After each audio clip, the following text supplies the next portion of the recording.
Hello! Hi అండి. అందరూ ఎలా ఉన్నారు? కార్తీక మాసం అయితే స్టార్ట్ అయిపోయి 3 వీక్స్ అవుతుంది గదా! ఇంకా కార్తీక మాసం అంటే ఎక్కువగా పూజలు. ఇంకోటి మనకి ముఖ్యంగా గుర్తొచ్చేది కార్తీక వనభోజనాలు. ఈరోజైతే మాకు కార్తీక వనభోజనాలనమాట. మేమెళ్ళేసరికి 10:30 అయింది. 10:30కి పూజ స్టార్ట్ చేశారు. పూజ స్టార్ట్ చేసిన తర్వాత అయితే టెంకాయ కొట్టుకున్నాము. దాని తర్వాత అయితే 10th క్లాస్‌లో మెరిట్ మార్క్స్ వచ్చిన పిల్లలకైతే మెమెంటోస్ ఇచ్చారు. దాని తర్వాత భోజనాలు చేసుకున్నాము. భోజనాలు చేసిన తర్వాత అయితే పెద్దలు, పిల్లలు అందరూ కలిసి అయితే గేమ్స్ అనేది ఆడారనమాట. ప్రతి సంవత్సరం కన్నా ఈ సంవత్సరం చాలా బాగా జరిగిందనమాట. అందరూ కూడా బాగా పార్టిసిపేషన్ చేశారు. ప్రతిసారి భోంచేసామా, వెళ్ళామా అన్నట్లుండేది. ఈసారి అయితే గేమ్స్ పెట్టేసరికి అందరూ పిల్లలు డాన్స్‌లు వేయడం అన్నీ చూస్తూ అందరైతే 4:35 దాకా అయితే అందరూ అయిపోయేదాకా అందరూ ఉన్నారు. బాగా జరిగినాయి ఈసారి కార్తీక వనభోజనాలు.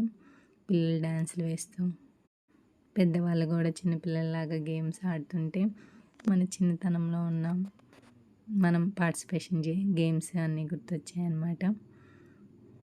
చాలా రోజుల తర్వాత అయితే ఒక మంచి వాతావరణంలో టైం స్పెండ్ చేసినందుకు చాలా హ్యాపీగా అనిపించింది. పిల్లలు కూడా బాగా అందరి ఆటలు, డాన్సులు చూస్తూ పిల్లలు కూడా బాగా ఎంజాయ్ చేశారు. అన్ని వీడియోలు తీయడానికైతే కుదరలేదు. ఉన్నారుగా నాకు 2 బుడతలు, వాళ్ళతో అటు ఇటు తిరుగుతూ కొంచెం సేపు ఏడుస్తూ అట్లాగా వాళ్ళని అటు ఇటు తిప్పుతూ అయితే టైం సరిపోయింది. అన్ని వీడియోలు అయితే తీయలేకపోయాను. అందరూ డైలీ వాళ్ళ ఆఫీస్‌లో టీచింగ్ చేసేవాళ్ళు టీచింగ్, ఇంకా అట్లా ఎవరు బిజీ లైఫ్‌లో వాళ్ళు బిజీగా ఉంటారు కదా! ఈరోజైతే మాత్రం అందరూ టైం స్పెండ్ చేసుకొని చక్కగా అన్నిట్లో అయితే పార్టిసిపేషన్ చేశారనమాట.